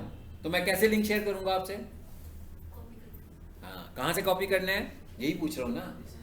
Ask for reviews, ask for reviews पे जाऊँगा, यहाँ पर लिंक आएगा। यही बताना चाह रहा हूँ कि आपने किसी से रिव्यू लेना कैसे है भाई, ये भी तो बताना पड़ेगा ना, उसे रिव्यू दो। अब हर बंदा तो कंफर्टेबल नहीं होगा कि भाई मैं किसी की आपकी प्रोफाइल को वो ढूंढेगा कैसे आपका कस्टमर, तो आपने उसको ये भेजना है, क्या भेजना है, यहाँ से आपने उसको लिंक भेजना है ना। मतलब एक तो आप उससे रिव्यू ले रहे हैं, उसको मुश्किल में डाल रहे हैं। मतलब हम लोग तो डिजिटल मार्केटिंग के लोग हैं ना, हमें तो समझ में आ जाएगी, आपके कस्टमर को तो इन बातों का नहीं पता होगा ना। आपको तो उसे समझाना भी पड़ेगा कि भाई इस लिंक पे क्लिक करना, ये विंडो आएगी, यहाँ स्टार्ट जाएंगे, यहाँ पर टाइप करना, पिक्चर का बटन आएगा, सबमिट का बटन आएगा। इस तरीके से आपको उसको समझाना पड़ेगा, तभी वो आपको रिव्यू दे पाएगा। हर बंदा कंप्यूटर में कंफर्टेबल तो नहीं होगा। ठीक है, ऐसा भी होगा, कुछ लोगों को हम वीडियोस बनाकर भी देते हैं, कुछ लोगों को हम मैसेज कंपोज करके भी देते हैं कि भाई ये वाला मैसेज या इस तरह का एक मैसेज कर देना, क्योंकि हर बंदा कंफर्टेबल नहीं है। किसको हम कह देते हैं भाई आप उर्दू में मैसेज भेजते हो ना, उर्दू का कीबोर्ड ऑन करके उर्दू में मैसेज टाइप करके भेज दो। अब पता लगे रिव्यू कैसे लेने किसी से। ठीक है, चलें अब आगे आ जाते हैं। आगे क्या, आगे जी एक और टैब आ रहा है हमारे पास, ये भी बहुत इंपॉर्टेंट टैब है, लेकिन ये एक ऐसा टैब है जिसके लिए हमारे पास अपनी वेबसाइट का होना जरूरी है। बुकिंग। अब मैं क्या कह रहा हूँ, मैं कह रहा हूँ मेरी प्रोफाइल काफ़ी रैंक हो चुकी है, अमंग 3 पोजीशन नज़र आती है, तो मैंने क्या किया कि अपनी वेबसाइट में मैंने एक बुकिंग का पेज बनाया हुआ है। जैसे मिसाल के तौर पर मैं ये कहता हूँ एक हॉस्पिटल है, तो हॉस्पिटल में आपको पता है जाने से पहले अपॉइंटमेंट लेनी पड़ती है, या किसी से घर में बुलाकर कुछ सर्विसेज लेनी है तो वो भी अपॉइंटमेंट देगा आपको कि जनाब मैं इतने बजे आकर आपको ये सर्विसेज दूंगा। ठीक है, इसका मतलब क्या हुआ कि बुकिंग की ऑप्शन अगर आपकी प्रोफाइल में होगी तो ये एक अच्छी चीज़ होगी कस्टमर्स के लिए। लेकिन ये कहाँ पर ऐड करनी है ऑप्शन, हमने वेबसाइट पर, लेकिन उस वेबसाइट के उस पेज का लिंक यहाँ पर शेयर करेंगे ताकि कोई भी बंदा बुकिंग पर आए, लिंक पर क्लिक करे, और जब वो लिंक पे क्लिक करेगा तो क्या होगा, हमारे बुकिंग के पेज पर चला जाएगा और वहां से बुकिंग करवाएगा। हमें मैसेज आ जाएगा कि जनाब ये वाला बंदा हमसे सर्विसेज लेना चाह रहा है, तो फिर हम उसको सर्विसेज दे देंगे। कैसे? ये हमने यहाँ पर आए बुकिंग के पेज पर। अच्छा, यहाँ पर आप नोट करें मैंने बुकिंग में क्या ऐड किया हुआ है। यहाँ पर आप चाहें, ये उस वक्त हमने ऐड किया था जब इनकी वेबसाइट है, यानी वैसे बेसिकली आप जानते हैं ना गूगल पे कहीं पर भी व्हाट्सएप मैसेज का ऑप्शन तो नहीं है, तो ये हमने गूगल पर एक तरह से व्हाट्सएप का मैसेज बनाया हुआ है। क्या कि कोई भी बंदा आपके बुकिंग के पेज पर आएगा, वो इस लिंक पे क्लिक करेगा, टेक्स्ट करेगा, तो आपको व्हाट्सएप मैसेज आ जाएगा। यानी आपके व्हाट्सएप का जो लिंक है वो यहां पर लगा दें। और ये लिंक बनाने की ऑप्शन भी है। लिंक वैसे गूगल में भी आ रहा होता है, उसमें व्हाट्सएप में भी आ रहा होता है, और लिंक बनाने की ऑप्शन भी है हमारे पास। फ्री व्हाट्सएप लिंक जनरेटर हैं, गूगल पे लिखें free WhatsApp link generator, website आएगी, उस पर क्लिक कीजिए, वहां पर जाकर अपने व्हाट्सएप का नंबर दें, वो आपको लिंक क्रिएट करके दे देगा। उसे लाकर यहाँ पर पेस्ट कर दें, या उसे किसी भी जगह पर पेस्ट कर दें। भैया अपनी फेसबुक पोस्ट पे भी लगाना चाह रहे हैं, वहां पे भी लगा सकते हैं, और किसी और जगह पे भी लगा सकते हैं। समझ आई बात? और अगर हमारी वेबसाइट होगी तो मैं क्या करूंगा, और एक लिंक की ऑप्शन नहीं है, ज्यादा भी लगा सकते हैं। देखें दूसरा भी आ रहा है ना, अगर मेरी वेबसाइट पे कोई अपॉइंटमेंट का पेज होगा तो वो भी मैं यहाँ पर ऐड कर सकता हूँ। ठीक है, पॉइंट समझ में आया सबको? क्या पॉइंट है ये कि भाई अपॉइंटमेंट देने के लिए, कि ताकि हम लोगों को इंगेज कर रहे हैं ना। अब आप देखें इस तरह करने से क्या हो रहा है, हम कह रहे थे गूगल बिजनेस प्रोफाइल पर बड़ी ट्रैफिक है, मगर हमारी वेबसाइट पर उतनी ट्रैफिक नहीं है, तो हमने क्या किया, अपने पेज का लिंक गूगल बिजनेस प्रोफाइल में ऐड कर दिया। तो लाजमी बात है जब लोग यहाँ आएंगे तो यहाँ से ट्रैफिक डाइवर्ट होके हमारी वेबसाइट पर जाएगी। ठीक है,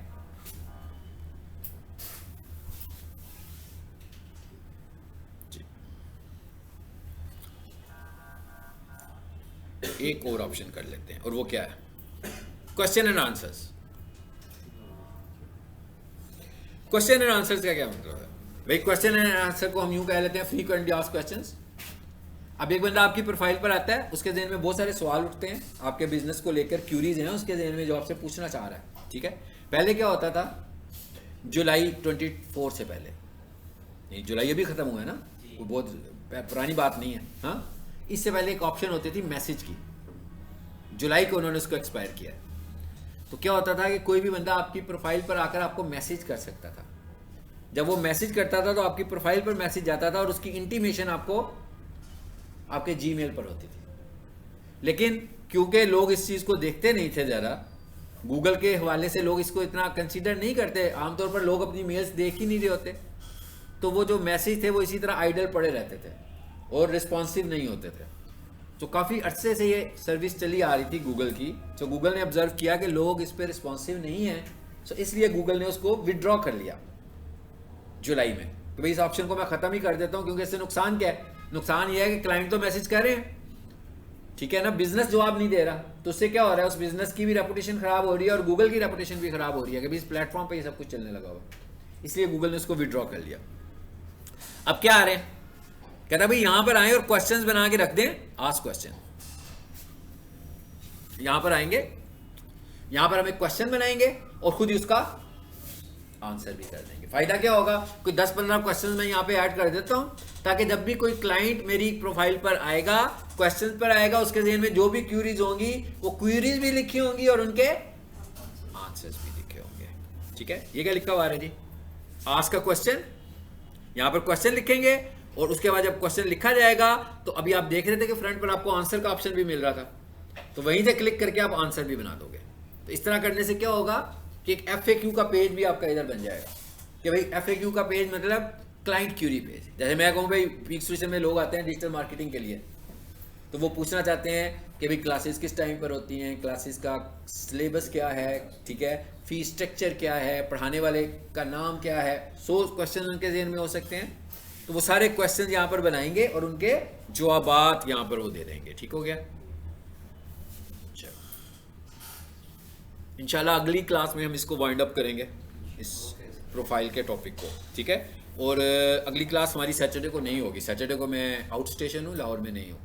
हमारी नेक्स्ट क्लास जो है ना वो ट्यूसडे को होगी। ठीक है, मैं ग्रुप में भी आपको अपडेट कर दूंगा, अभी आप बैठे हुए ना इसलिए मैंने कहा आप सबको बता दूं ताकि कोई कन्फ्यूजन में कोई आए ना कॉलेज में। हमारी हफ्ते में 3 क्लासेस होती हैं, ट्यूसडे, थर्सडे और सैटरडे को घर में आपने प्रैक्टिस करनी है। लैपटॉप प्री रेक्विजिट है हमारे कोर्स का, ठीक है। जिनके पास लैपटॉप या कंप्यूटर ना हो वो कॉलेज में लैब डे में आके प्रैक्टिस कर सकते हैं, मगर प्रोफेशनल नहीं बन पाएंगे। अगर आपके पास कंप्यूटर ज़रूर होना चाहिए, अगर लैपटॉप भी नहीं है तो एक कंप्यूटर ज़रूर है। और इसके लिए हमें आधे घंटे की और घंटे की प्रैक्टिस की ज़रूरत बिल्कुल नहीं है। आपको अंदाज़ा हो गया होगा कि इसके लिए हमें बहुत सारी प्रैक्टिस करने की ज़रूरत है। जितना टाइम आप इस पर स्पेंड करोगे आप समझ लें कम ही है। और टाइम स्पेंड करने से आप लर्न करोगे, कोई लर्न करने वाली चीज़ नहीं है, कुछ याद करने वाला भी नहीं है, सब समझने वाली चीज़ें हैं। और समझने वाली चीज़ों को जब आप एक्सरसाइज करते हैं तो आपको समझ में आता है, वैसे आपको बिल्कुल समझ में नहीं आएगा, ठीक है। आप अगली क्लास भी देखिएगा, ठीक है। उसके बाद जब हमारा नेक्स्ट टॉपिक स्टार्ट होगा आपने समझना है कि वहाँ से हम अपने कोर्स को स्टार्ट कर रहे हैं। तो ये वाला जो मॉड्यूल आप बीच में आए हैं, ठीक है, ये आप दोबारा से पढ़ोगे, ठीक है, आपका रिपीट में आएगा ये।